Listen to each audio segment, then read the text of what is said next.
I'm not into podcasts. I swear you'll never see anything like this ever again! What a hit! Back of the net. Hello, welcome to the Not a Punter podcast. I'm Not a Punter Killing Ginnity, and I'm delighted to be joined, as ever, by Not a Punter Conor Glennon. How we going, boys? And, of course, by journalist and author and the man that gives us the credibility, Robbie Redmond. Hey lads, how are you? Clap him in, gives us credibility. It's what we need. Come on. Yeah. I don't think I could be better than the man that is on Cloud 8, not Cloud 9. It's Conor Glennon. I mean, Jesus, yeah. Usually when you see scores involving Newcastle on a 8-0 level, it's when we're on the wrong side of it. So it's nice to be on the right side of it for once. It was a weird game, to be honest, though. Like, when it started out, the first goal for me probably wasn't a goal. I don't know about whether the over the line piece, you can go to VAR on that one, but for me, I think it's very much the handball is the dubious one there. Going down from there, second goal, Byrne, great header back post. Third goal, the free kick was argued, and to many was an obvious one. I think it's the game gone soft a little bit. I don't know what you guys think on that one. We'll come back to that. And then we go through the list. My friend Wilson, then my friend Gordon popped his head up again. And all in all, a great performance. But I think the biggest one for me is 3 assists from Trippier. It just shows the kind of player that he still is and what he's bringing to the team. I don't think anybody expected him to have quite the impact that he's had, Rob. Newcastle, Premier League challengers, like, will they be up there with Arsenal and City? No, not yet, but there's definitely, I think they'll definitely have another European run in them. Well, if they get knocked out of Europe early, which they probably will, and Man United don't look great, I think they will be in the picture for top 4, but another Europa League, if you were to get into the Europa League, it wouldn't be the worst thing for them, because I do think they're still a bit ahead of schedule. I've had kind of weird emotions watching it. My first one was like, I'm so old, I remember the last time Newcastle won 8-0 in the Premier League when they beat like Sheffield Wednesday in 99. I think Shearer scored 5 goals. That was first one. Yeah.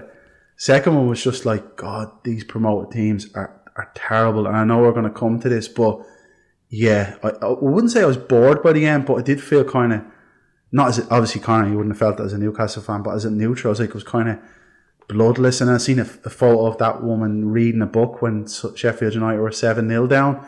I don't know whether it was AI or whatever, but it was just, I felt like nearly all them Sheffield fans are probably just waiting for the championship when they can win a couple of games again. So it was interesting to watch, but a bit kind of grim, like that. This is the gap now between the 4th best team last season and the 21st best team in England, you could say, or 22nd probably, because they finished second in the championship.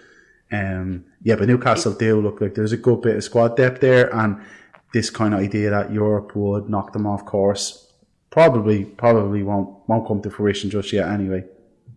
I don't think the gap is as big as you think. Like, look at in the last couple of years, the teams in red and white probably every year or every 18 months had been getting 8-0 losses. There was Southampton and Sunderland kind of recent years, maybe not 8-0, but definitely in the 8.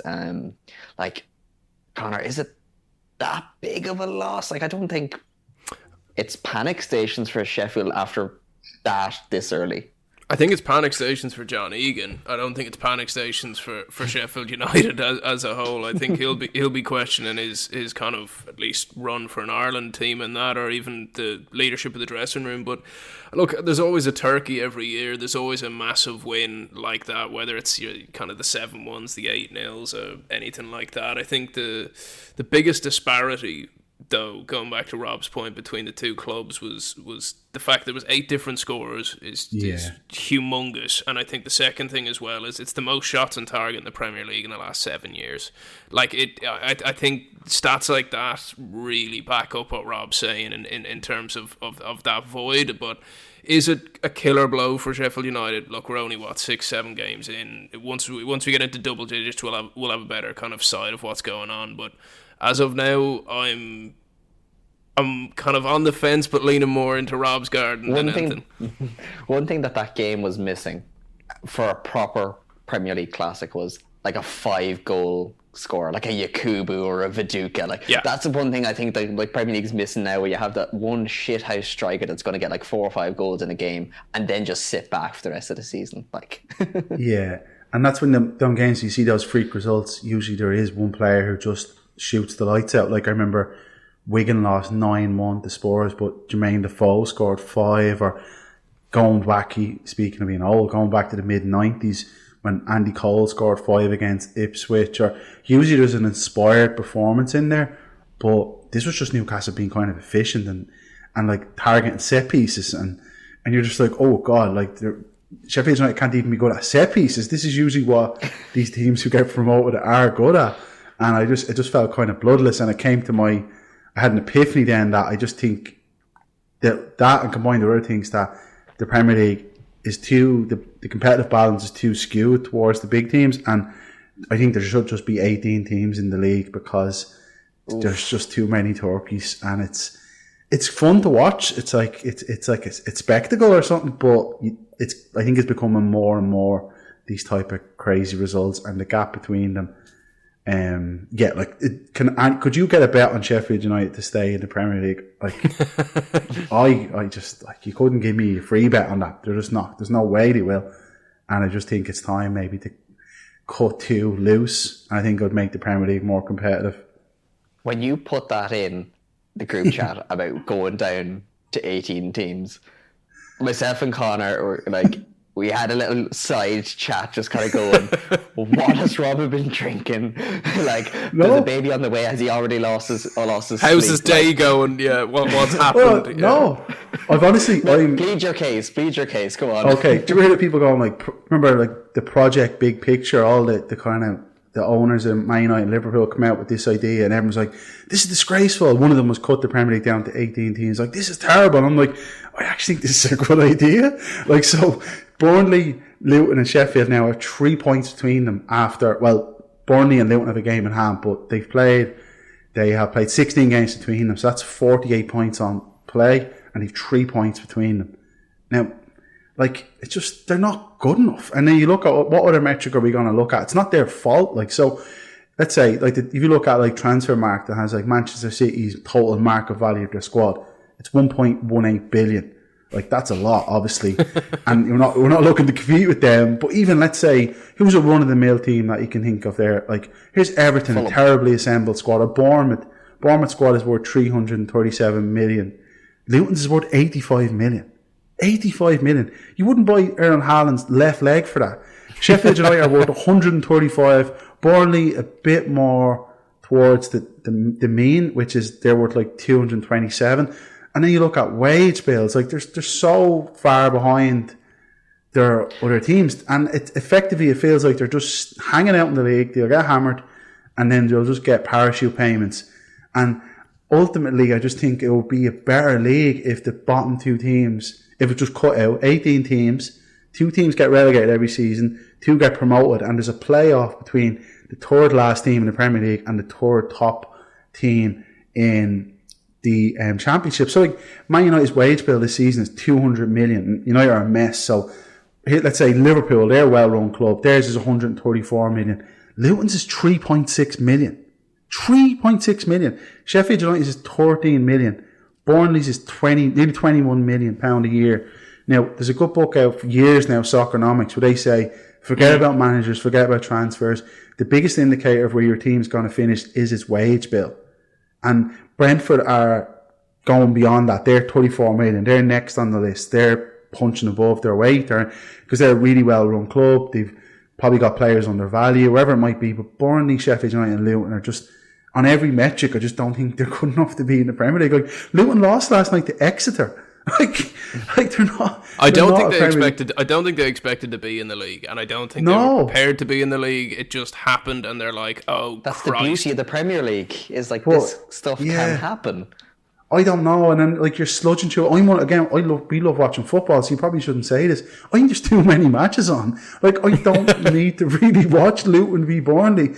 Like, if you take those 2 teams out, there's 4 like teams play 4 fewer games, I just think like Everton would finally get relegated, like, or that way. Not against Everton, but they've been hanging out down the bottom for definitely spice it up. That's it.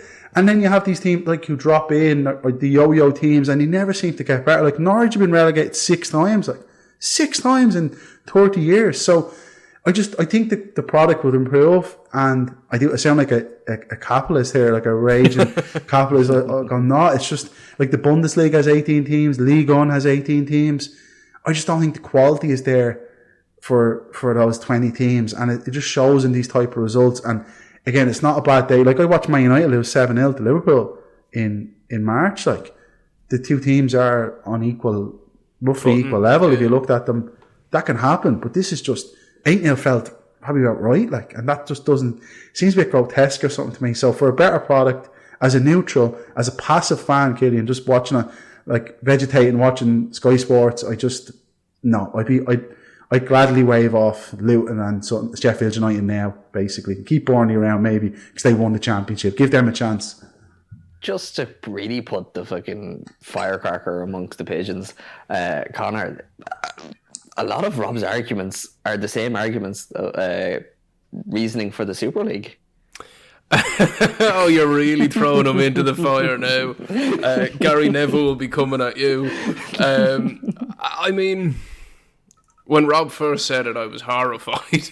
But, I mean, I'm slightly warming to the idea in terms of I don't think you'd have to do it on a trial basis and see where it goes from there. I think do it for, I don't know, a 2-year period and see it. I suppose the argument is you open that door and it's open, it's never going to close again. And because don't forget, it's going to change the whole structure for the rest of the football. That's table. The problem. So like you're either doing it or you're not.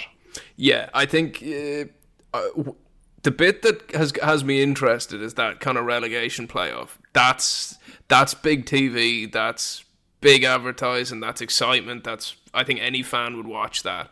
I think the only people, like, let's face it, right now, what every club is looking for is clicks. If it gets clicks, it will happen. That suggests it would get clicks. Where your problem is the people that are making the rules are all football purists, and I just don't know if they'd ever let that happen, because I think the Premier League like vanilla. They like safety. They like the same thing happening that they know is going to happen, and this they don't know what's going to happen, and I don't think they'd like it. Calling the guys in charge of football purists that is beyond the pale. Like, they are not football purists, they are money purists. Fair. Like, everything that they do is safety purists, we'll put it that way. Yeah, like they're trying to protect their investment, Rob. Yeah, but like even then, like there's still going to be 2 teams getting promoted and 2 teams getting relegated, and then there's going to be another kind of playoff place. So the movement between the leagues is going to be still the same. It's just hopefully it's a better quality of team being promoted, or hopefully you're getting rid of the kind of dead weight at the bottom. And this happened before. Like this happened in 1994. There were originally 22 teams in the Premier League.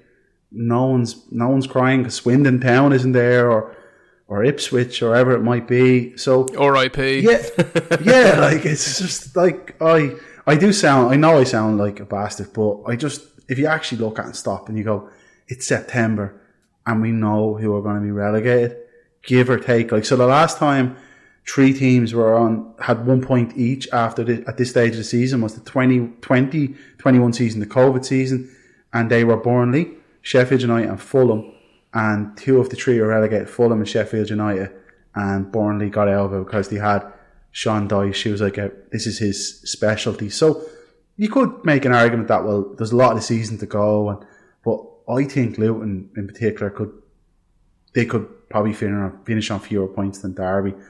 So there's no incentive now for Luton to improve or spend more money on players because they're going anyway. Yeah, look, what's the point? And this could end up being a great thing for them. They'll go back down, they'll build a stadium because they're effectively a championship team anyway. But I just don't think it's competitive. I think sport should be the best against the best, and calling it the Premier League when Luton it is Sheffield the Premier. United, yeah, like I think I think on your point, one of the things that keeps coming into my head is we're all victim to it. you're watching Match of the Day 2. It's the last game of the weekend. I'd love to see the viewership figures on who's actually watching that game. There's at least, when you're watching Match of the Day, there's at least 3 where you're like, these are complete turkeys. Yeah, Crystal Palace is usually when I knock it off. I'm like, oh, it's getting a bit late now. If you're worried about the kind of disparity, would it not be better to put the restrictions on the top end? Because, like, look at Chelsea's spending. Is that not where the problem is? Not poor Luton getting their best chance? Because even if they go down, they're going to have a windfall that they couldn't have imagined 2 or 3 years ago. So, like, would it not be better to put the restrictions on wage caps and just get that under control, which they've been trying to do, and they're just kind of half-assing it. There'll always be ways around it, though. Always. Yeah, always. You know? Yeah, but, like, would that not be a more merit-based for football, for protecting the integrity of football way of doing it than trying to kill probably the last real traditional fun element of the sport? Like, the Super League's trying to get rid of that. The MLS is getting rid of that. Like, the relegation and, like, the dream of getting to the big time for these little teams is what keeps people coming. And, like, whatever about the fan bases of the Premier League teams, like, everyone will have a Premier League team, but it's the fans that go every week in Championship and the divisions down are the real drivers of football. This has turned into Frost Nixon, boys. This is capitalism versus socialism. With the wage caps, Killian, like, that's gone. That horse is bolted. We'd all be in favour of that. Like, I think that would be excellent, and it's just not going to happen now. But like, how any club can spend $1 billion in 3 windows? Like, I don't like that's the problem. But we can laugh at them when they failed, though. That's the good thing. That's the fun bit. Yeah, but even if they come in with a salary cap model, like they have one in Formula One, and your top 3 salaries don't count against the salary cap. Your signing on fees don't count against the salary cap. Your bonuses don't count against the salary cap. So it's kind of like same thing in the NFL. Like there's a new term being coined in the NFL called financial gymnastics, where it's basically how far down the road can you kick that can. So I think it's look, there's good accountants out there, there's bad accountants out there, but they're all pretty smart, a lot of them. And I think especially in high performance sport where the money is so high, they'll find ways around it at any point. Like if Chelsea get out of this season or the next couple of seasons without an FFP tag, game's done. Like everyone's just going to start playing the Chelsea way. Chelsea could be. Chelsea are the problem, Killian, but this my crazy plan means that they've more chance of being relegated. Like, they could have a season where you're right. They finish 16th and, like, they're in that playoff and they're coming up against the mighty Luton Town then. Like, and that they are the bigger problem. And it's not that this is the biggest problem, but I just look at that going, God, like, I just think it'd be a better product, better for everyone, because Luton could go and win matches in the Championship or improve their squad there and maybe get more of a slice of the pie from the Premier League, which is being consolidated in these clubs. And then with this idea of doing it, it would be, you could have a bad season, you could drop to 16. So that mid-table mediocrity that a lot of clubs kind of just drift in for years. Like, I don't want to name any, like, I think Palace are great atmosphere at the grounds, but maybe Palace, they're not good enough to get into Europe, but they're too good to get relegated. Fulham's been knocking around they've been in the dogs for a long time. Wolves are probably the big one now. Like, they're not doing as well as they used to, and maybe it just sharpens the senses a bit, and we get a better product. And for fans, like, fans have been taken for a ride. Like, they're having televised matches now. They could be having them at 6:30 of a Sunday you can't get a train back up to the end of the country. So this would involve fewer trips for fans. So this might save a few quid. So I think your TV providers, though, are also going to join the argument there, because, like, say if you've BT Sport 1, 2, or whatever, it's TNT now, Sky Sports, all their different channels, like ESPN, all of them obviously have different rights to different games. So you're kind of eating their lunch there and going, like, yeah, we may not give a flying flute about Luton Burnley, but that's the game we have rights for it, you know? Yeah, it is going against the trend of everything is content. Yeah. So. I do have one thing that might sway us against the idea, which Never. is if there is less games, then Todd Bowley will get his All-Star game. That's when the game is gone. Am I crazy? I'd watch that. I'd watch it once. I would definitely watch it once. When you see, it depends how they execute it, right? If it's like pure clickbait bullshit, I'm not interested. But if they interweave the clickbait bullshit with a good game of ball with the best ballers in the league, I don't know who's watching that. The only concern with that is if your star player gets injured in an all-star game and misses the start of the season come the next year. But I mean, come what may, if the clubs get reimbursed for it and there's a security there, I'd watch it. I would, and I am swiftly turning away from. If you'd asked me 4 years ago, I think I was a lot more of an old bastard about these things. But I think the way football's gone recently, I'm like, you know what? Why not? Yeah, I think there's too many matches as well. Like, and it does reduce the quality, particularly when it gets into the winter time, Killian. So you see just rotation, and you sit down to watch a game, and then it's like, and then as a Man United fan last year, I was getting annoyed because Man United weren't rotating, so you can't really win sometimes either. So yeah, I'm just those two teams at the bottom, those three, just don't seem competitive or good enough. And there has been times in the past where they were, but this lot doesn't. So I wouldn't be sad to see them go. Putting you on the spot, you can introduce one crazy restructuring rule. What would you bring in?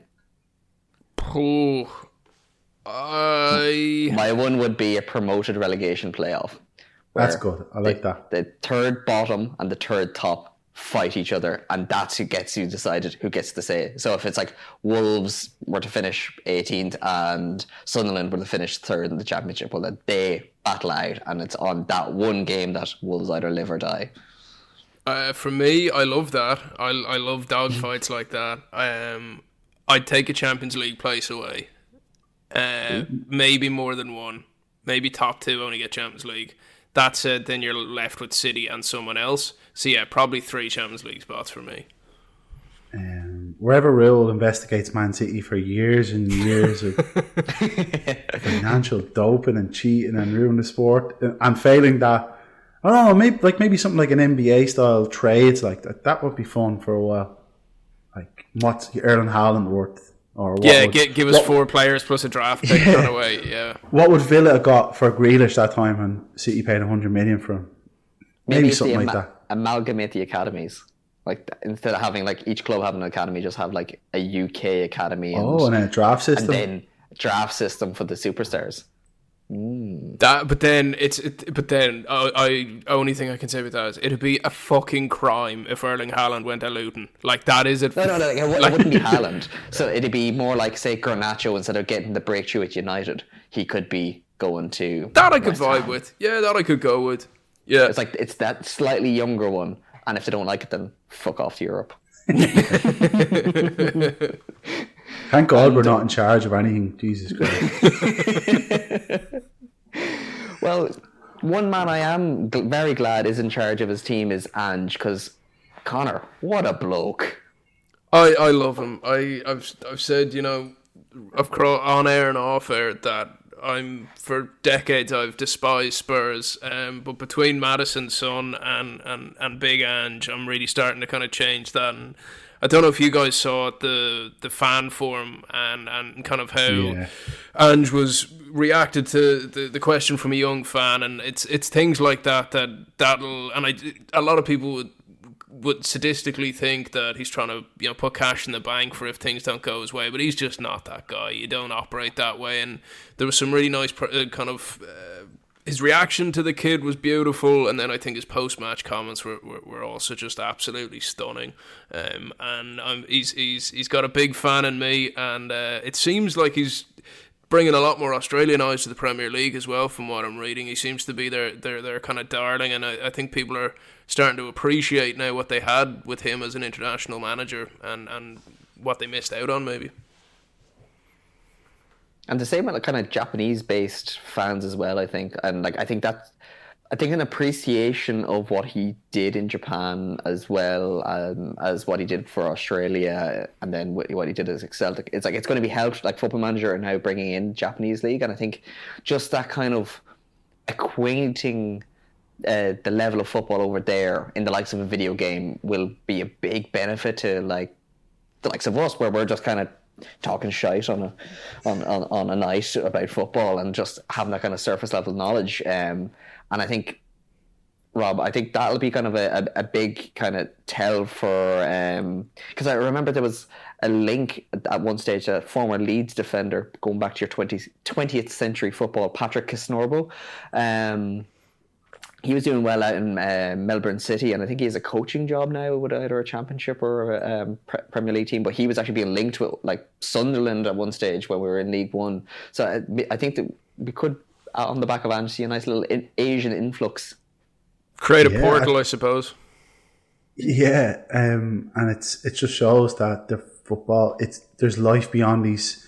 I think Daniel Levy said it in that presentation or that forum they were having, that we went for the so-called trophy managers like Conte and Mourinho, and it just didn't work. So you might as well get this guy in, and he is highly regarded, because you might know better than me, Katie. I think he was coaching like Yokohama City, and are they part of the City group? And I think that's how the recommendation went to Celtic about him. And when he's appointed at Celtic, like Celtic fans won't admit it now, but there was a lot of them up in arms about it giving out, because they just lost Rodgers a few months before that, and Rodgers was this great manager. But I think he's absolutely brilliant, and I thought Tottenham were the better team in that match. And what really struck me watching it was that like they've played 6 matches now, and there's more identity. And I don't use that term is used a lot, but he's put his stamp on that team more in 6 games than Ten Hag probably has now at United in 13 months. 100%. So yeah, like and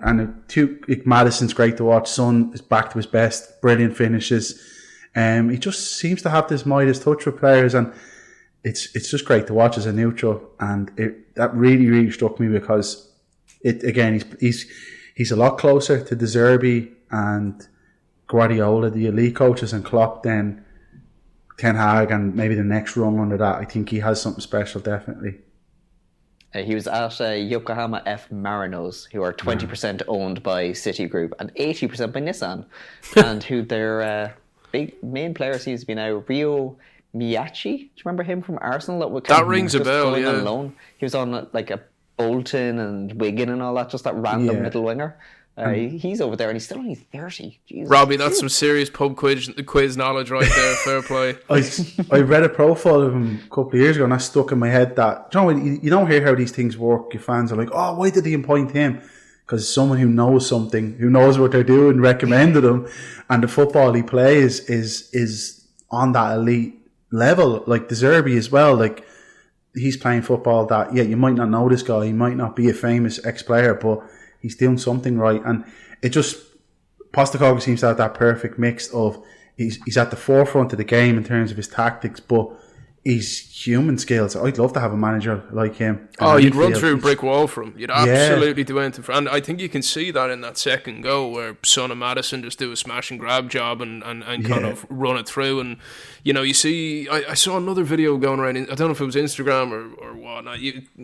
His effects even reached LinkedIn at this point, but he was very much going like, think about the person that got you here, whether it was your dad, your brother, your sister, your teacher. He's like, when you go out of there, you're representing them. And it's one of those where you're like, it sounds like birthday card piss, but like it's actually good stuff, and it makes players go, okay, I had a journey to get here, I'm bought in, Yeah, he's lived the life. Like when you used to hear Brendan Rodgers, or remember Ange Villas-Boas kind of speak like this, he'd be like, I think Rodgers is a great coach, but I come across a bit spoofy, a bit LinkedIn-y. Shows great character. Yeah, Postecoglou's 58. Like, this guy's been around. He's been around a lot, and he's managed an outpost, like from what we would consider outposts, like Japan or Scotland, Australian national team, not necessarily glamorous jobs. So he's taken the long road to get here, and I think he could manage anything. You could imagine him running the pub or wherever it might be. I think what he says carries weight, definitely. And Tottenham are really, really good to watch this season. He's got a jovial kind of Simeone vibe to him. Less kind of terrifying, but that kind of man management, or a Jose at the peak of his powers, or Poch even at Tottenham. A Russell Crowe feel off him. Russell Crowe will play him in the movie when Tottenham win the Premier League, if they win it. Like you're saying about him doing the hard yards, like he started off in like semi-pro football, but like at one stage he went to the 3rd division in Greece and got the sack within a couple of months, and then came back with Brisbane and worked his way back up again. And I think that kind of experience is going to be massive for Tottenham, with them having kind of constantly been so close yet so far, where it's that kind of like, what do? You dust yourself off and you go again. And I think that's where could be the difference over the next couple of years if they back him and just give the man what he wants. That could be the difference in comparison to, say, like an Arteta, who's spent most of his career kind of being mollycoddled and handed what he wanted. And, oh yeah, you want to spend 100 million this season? Cool, go and do that. I'd be surprised. Well, not surprised. I'd be worried that Levy wouldn't give him the time if something starts going wrong. I don't trust that guy with anything. And I mean, like, he has a history of inflating the egos of his managers when it's going well, and then when things aren't, he kind of cuts ties pretty swift. So, look, Spurs are playing fantastic football. It's great to see them challenging in the way that they are. I mean, I'll put it to the floor. Do we think that potentially top 3, 2? I think they could finish ahead of United, which I think you're looking at situations, Man City, obviously, then Liverpool, then Arsenal. I think Liverpool will finish ahead of Arsenal, and I've thought that even before the start of the season. And I think there will be obviously one there. It's between Tottenham, Brighton and Man United. The way it's working as well, 5 teams could get a Champions League spot this season. But he does have something, if you're going, it's the method as well. Like these trophies only mean, look at Man City, they win all these trophies, but who actually cares? Like, who genuinely really cares? No one cares other than the players and a couple of fans. No one dreams of winning the Carabao Cup. Come on, let's be real. Yeah, but I'd rather watch this type of football and see my team play like that, and those kind of element of smash and grab against Arsenal. And like, that's 2 points taken off Arsenal, but Tottenham could have won that match, and like a penalty went against them. So yeah, I think they'll definitely be in the top 5 this season. Between them and Brighton, maybe. I can't see United. They were lucky. They were very lucky that Jesus didn't score that one that he plucked off Maddison's toe. But I mean, yeah, these things happen. But one thing I don't know about you guys that was really stuck out for me was the Raya Ramsdale situation, and the kind of on the stat side of things, it's Ramsdale's 3rd game on the bench, and it was the first time that Ray conceded a goal. But the bit that stuck out for me, aside from Ray's, I think there was 3 massive saves there, was Ramsdale's reaction when he didn't just clap. He stuck those hands so high in the air that like he just don't care. And I think he was putting a statement out with that one. Yeah, the statement is he's gone, and he wants people to notice him. Yeah, it's amazing the power of a good agent or just creating a narrative. Like, this narrative has been created, but there's no narrative to have. Like, player has been replaced by a better player.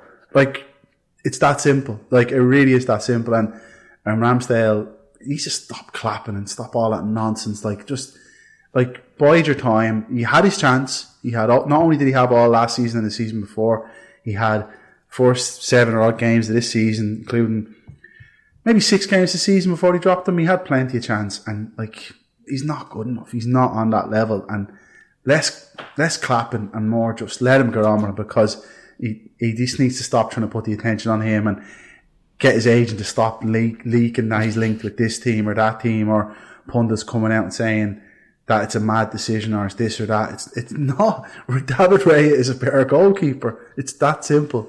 It's that simple. Ramsdale is the most politically savvy footballer since George Weah, current president of Liberia.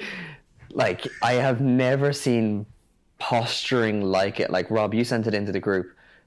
David Seaman defending Ramsdale. Was it Rooney defending Ramsdale? Piers Morgan. Sharon, the agent, is in the background. She's a fucking It's genius. actually a he. It's actually a he. I don't more digging. Oh, sorry. Oh, yeah. Sorry, should. Yeah, it's Google. He's a big agent. Like, so Ramsdale signed to the same agency as a lot of people who are the high-profile people who are defending him. So, like, back in March, Rooney compared him to Peter Schmeichel. Now, I watched Peter Schmeichel for years. Ramsdale is nowhere near Peter Schmeichel's I mean, level. they're both blonde. That's about it. But yeah, put it this way: Peter Schmeichel's considered an all-time great. Ramsdale can't get a game for England ahead of Pickford. He was a good goalkeeper, but he's Jordan Pickford. One's Peter Schmeichel. David Seaman, as I said, it was come out today saying it was a crazy decision. Piers Morgan, these guys are mouth. Like Piers Morgan's a mouth, but maybe it's a coincidence that they're all represented by the same agency. Maybe I'm paranoid.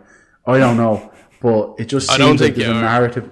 I think there's a narrative out there at Ramsdale, and he's played the game kind of well, and like I'm sure he's a lovely guy and he speaks well, wherever it might be. But this is a pure football decision, and anyone that's still debating this needs their head checked, because like you don't go and spend 40 million on a goalkeeper. I know he's on loan for a year, unless you need him. Like Liverpool aren't going out to get a new goalkeeper because Alisson's the best goalkeeper in the world, and that's it.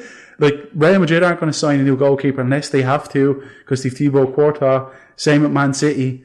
Like this just doesn't happen. So unfortunately, Aaron Ramsdale is a good to average Premier League goalkeeper. David Raya is better with the potential to be an elite goalkeeper, and that's it. There shouldn't be any more articles about it, any more posturing for the saves, nothing like that. It's take a seat on the bench, and when the time comes, play well, and just I sound like an old football man. Just keep your head down, because it's so transparent. Like it's so obvious to anyone.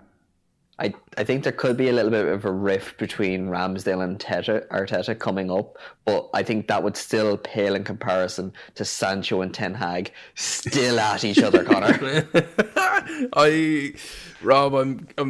I'll let you destroy whichever party you see fit in a minute, but for me, where I think it's getting a bit too heavy is when Ten Hag's line in the sand. I know he has to keep it because he'll lose the rest of the players if he bends on it, but when I think his comment was, I don't talk about players who are unavailable, and it's just like you're throwing shade with that. That's not just I'm not talking about it. That's don't talk about the ginger stepchild, like, you know. I'm completely torn on this, because I don't think Sancho has been good enough. I that's the first thing to say. I don't think he's the player Man United thought he was, so I don't think he's necessarily a big loss. As I said, United are nearly improving now by bringing on like Hannibal, who's been playing well, and he wouldn't have been probably in the picture, even though they play in different positions and they're different players. So that's one thing. The other one is Sancho's in the wrong, really. If he's not trained to the level the manager thinks, that's on him. And that's not even being old school. That is literally his fault. His one job during the week is just to train well. And so that's the other one. It's the third one coming out on Twitter and saying that he's a scapegoat. Like that's nonsense. That's where when he brought social media into it, that's where I think it was like pre that you could be like, okay, you have an argument here, but I think he went way too far with that. You just you cannot publicly go against the manager, no matter what. No, and how can you win that? Publicly out of them, though. I agree with that, but I think that's the next point. Yeah, yeah, not condoning like going out on Twitter and all, but just Ten Hag played dirty and he got played dirty back. Let's just have that said. I think the difference is Ten Hag, that must have been the end of the line. He must have tried everything unless he's fucking insane. Like, if that was his first step in the plan of get Sancho back, go public, he's a Bond villain. But, like, if to me, that screams a manager who's gone, like, I've tried talking to you. I've tried to get the lads to talk to you. I've tried to covertly get the press to talk about you, and you're not getting the point. It's like, okay, now I'm just going to hammer you. And I think a player like that goes two ways. They either go publicly accept, look, I've been trying my best, it hasn't. You could politely do it. You could say, I've been giving my all, it just isn't working on the field for me. You're basically saying the same thing. Or you could put your hands up, and the fans will appreciate it more if you go, look, I just haven't been good enough. In an Onana kind of way, where he came out and was like, look, I haven't been good enough, it's on me, which arguably was tactical. But it's a messy, messy situation. And like we said last week, or was it the week before, I think his time's done there, and I don't know where he's going to go because no one can afford him. That's the one argument you could make. Is Ten Hag good enough to, like, Postecoglou, as we've said, has got into these players' heads. He's got them to at Tottenham play above what the level they were shown last season, and that obviously shows that he has that kind of touch about him, that he can get this reaction out of players. Ten Hag's a bit of a charisma vacuum. He's a bit stiff. Like he's not you wouldn't go running off the battle after it. He's a bit technical. Yeah, he's on the bit Dutch, but he's not Dutch in the Louis van Gaal was Dutch, but he was crazy as well. He was kind of charismatic, like, and he was funny. Ten Hag kind of reminds you. Remember your man in The Simpsons, Rex Banner, the beer baron, coming after Homer. He's a bit stiff, like, but he knows what he's doing. And on one way, you're like, oh, he had no choice, and he's right to lay the marker down, and that's his prerogative. He's sick of this guy. He's had a year, and he's exhausted all the avenues. On the other hand, you're like, the managers now, unfortunately, unless they're kind of like Pep, they kind of have to be able to coach Work more with out them. of players. Yeah. So that's the only argument you could give it in favour of Sancho's stance, is that Ten Hag doesn't have the people skills required. I think the money's gone against him as well, because, like, you look at the Beckham situation with Ferguson back in the day. That was as big a player as arguably Sancho is now financially. But Beckham still got moved on. But because times have moved on in terms of, you're not getting rid of someone who's on, 350 grand a week. Beckham would have been on something comparable, but that was back in the day, the Galacticos. United aren't going to sell him to City. City don't want him. It's like, unless you mutually agree to let him go, what happens, you know? But see, this is the big thing that's kind of been wrecking my head about how Ten Hag has gone around this, and keeping an eye on Ronaldo as well, which I think ended in the way that it had to end. But these are guys that the club has committed to paying these large contracts to. If they weren't such a basket case at the top, this is where Mercer should be coming in and saying, no, Eric, this is a 70 to 90 million worth of an investment. Yeah. You have to make this work. Get over it. Play big boy toys and make this work. Because at the end of the day, this is a job. And like, Sancho was given the 3 months off to get things going, and like, What was that 3 months though? Was that like, because I never really dug into that. Was that a mental health thing? Was that a physical fitness thing? What was that? Mental health, but nothing more was kind of given. Ten Hag was really good with him, to be fair, as you would expect him to be, but other managers might not have been. And he gave him a couple of months off and he came back. But even before that, like, I've never seen any signs. Man United may have paid 73 million or whatever it was for him, but I've never seen any evidence that he is that type of player. And see, this goes back to what you were saying last week, Rob, about the lack of a scouting network. Because this was known from his Dortmund days that he loved to stay up late playing video games. Yeah, that he turns up late constantly, and like, this is where the bigger problem, I think, overall is just United's structure or lack thereof. Because this is where a director of football would be able to go in and actually go, listen, he's a bit of a wrong'un. Do we sign him or do we not? And if you are bringing a manager in, to give them the heads up and kind of go, listen, the dressing room, Marcus, he'll do whatever you want for him. Harry, unless you piss him off, he'll stay there forever until he gets paid off. But Jadon, keep an eye on him because he's going to be a bit of work.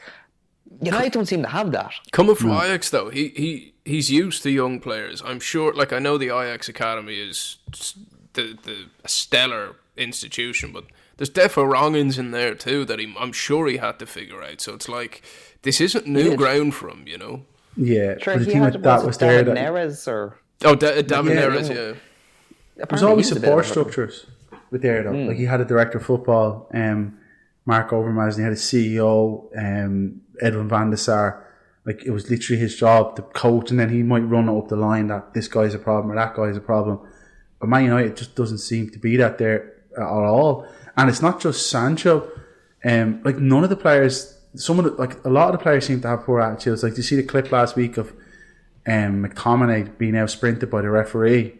Like, I didn't actually. Oh my god! Like he come on as a sub, fresh legs, and this is a lad in the peak of his physical fitness. Then you have Rashford, who, as I said, he doesn't seem capable of pressing, or he took a shot last week against Bayern Munich that you're like, was that a cross? You watch it again, it's like, oh no, he was actually shooting from that angle, and you're quite, this seems a bit weird. Like, and then Ten Hag was like, why are your players not pressing? And he's like, I don't know why they're not tracking back. So this is the mess he's kind of gone into at United, where he's inherited this player that was bought under a previous under Solskjaer with certain scout, and then basically, like, he didn't really look at the data looked great, but there was not taking into account that Sancho was playing with Erling Haaland. Like, so chances are he's going to get a lot of assists if he's playing the match, and it was more maybe they did have to look into the personal side of him and was he a good fit for the dressing room, because that was going to be more the making and breaking of him, because at this point he'd lost his place in the England team in Euro 2020, which was played in 21. He played the first match maybe against Ukraine and he was barely featured then. So there's been a bit of a stink around him, but I don't think he's the only one at United. But I do think maybe Ten Hag has looked at him and went, this guy just isn't good enough either. It's not like it's Rashford who's going to get me 15 to 20 goals. Like, I watched him play in Dublin, Sancho. He played the first half as a false nine. Like, it didn't go well, to be honest. So, like, I don't know where he goes, but it's just more of United and being just a mess. And yeah, he should just apologise. Ultimately, he should just apologise, because Ten Hag's not going to apologise to him.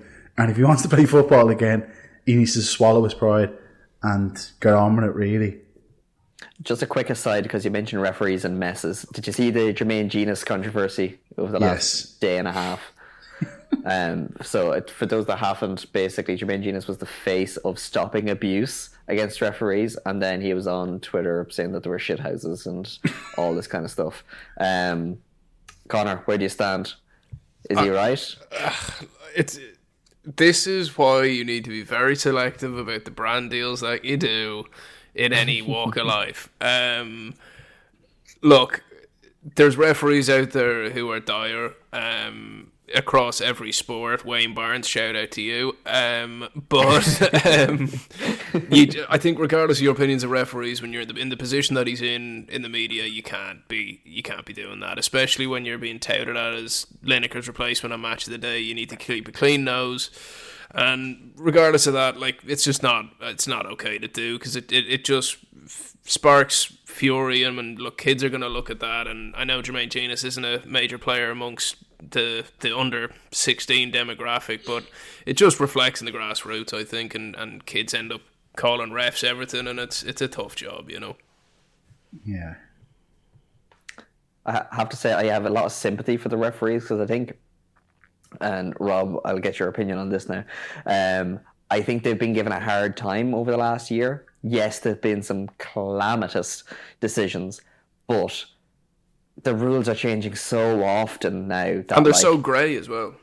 So grey. Like the handball one now, there's like, it's very set in stone, where it's kind of like, is it intentional or is it not? And does it affect the trajectory of the ball, and does it go in? That's pretty simple. But then there's like all these like ways of getting around that, and they're all left up to interpretation and kind of going, well, did he really mean it? Was he trying to defend his face? Was it this? Well, it's like the Romero penalty. That's a prime example. Like it goes off his hand, and even Neville is like, try kneel down without putting your hands in the air. Like just give it a go. Like, is it? So it's kind of like you're saying, you're almost within a second having to analyze what we could watch on VAR for 2 weeks and still debate over.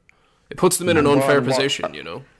And we're on our third or fourth version of the offside rule in the past 10 years. Yeah. Like, Rob, it's a bit hard to be coming at the referees as constantly and as viciously as Genius has. Oh yeah, him, Genius and his Match of the Day mates are probably the ones at fault for the bad stand as a referee. And bear with me on this, it's because they're so fucking lazy when it came to punditry that every Match of the Day they'd show a goal and a missed chance, wherever it might be, and then they focus on something the referee done.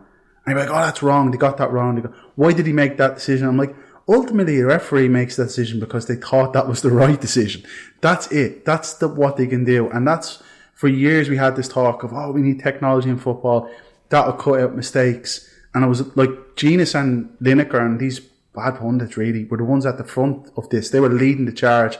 Because unlike Neville and Carragher, they weren't doing actually any analysis. They were just going, that referee's wrong, that mistake is wrong, and look at this, how did they get that wrong? The referees need to come out and explain their decisions. And ultimately that dripped, and then VAR came in.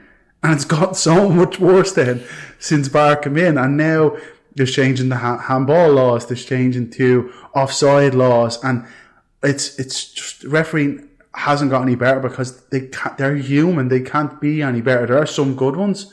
There's some bad ones. There's some that you really question. But to come out like that on Twitter, maybe he got a hold of his account. Maybe he doesn't normally tweet on his account. and he got a hold of it that day. But it's a really bad look, and it's always bothered me for years, even when decisions went against you. Like when, as Irish football fans, we were on the end of the worst decision ever made, which was the Thierry Henry handball. But if the referee saw it, he would have gave it, he would have cut it out, and ultimately there's not a lot more they can do. And there's a thing a few months ago in the overlap where Carragher, Neville and Keane tried to referee a match, and they weren't. Carragher was okay, but the other two weren't particularly great. Oh, it was Neville and Keane. Yeah, sorry, I remember. Yeah, this. they were tough. They were really. It's a tough job. So like, I just think these lazy pundits need to just take a breath. Like, there's only so much these guys can do. And Rob, speaking of tough jobs, I forgot my password and had to reset for fantasy football, and I'm glad I did, because I wasn't able to follow your recommendations. there was to be fair to him, Gusto. Yeah, but Alvarez was the week before, and who was the other one? So you got Salah right. You got Salah right. That's fair. He did solid. And I think that the only ones that went proper dirty on you was getting rid of Watkins and Malo Gusto. But I don't think, to be fair to you, I don't think you could have foresaw what Gusto did and the ref's reaction to it, you know. Yeah, that seemed. I actually don't even know. Was that a red card? Like, no, not for me. So I mean, yeah, and then you're like, I watched it like 3 times match today. I'm like, no, it isn't. And then I'm like, I don't care. Anyway, I'm glad I didn't buy him. I got Sven Botman though. That got me 12 points. So he was on my bloody bench. I wanted to cry. Him and Lamptey. Yeah. I wanted to. Oh, don't even talk to me. I'm playing it safer this week, idiot. So I've 3 defenders. I'm Neil Warnock in it up. Or Tony Pulis. I'm gonna play strong at the back. So Trippier, and it's not even just kind of chasing points. Like, Newcastle have great fixtures. So, and he's a natural switch for who you should sell, which is Ben Chilwell. So he's 1 point in the last 3 matches, Chilwell, and he hasn't started games, and he might come in this week. But I just think move him on. And Newcastle have Burnley at home, West Ham away, Palace at home, Wolves away. If they concede in those games, they might concede 1 goal maybe, and Trippier has assist potential, so I'll be getting him. And then other 2 ones will be just like budget options if you have a couple of transfers. So Kurt Zuma for West Ham, he's cheap, and West Ham are kind of like a stingy defence.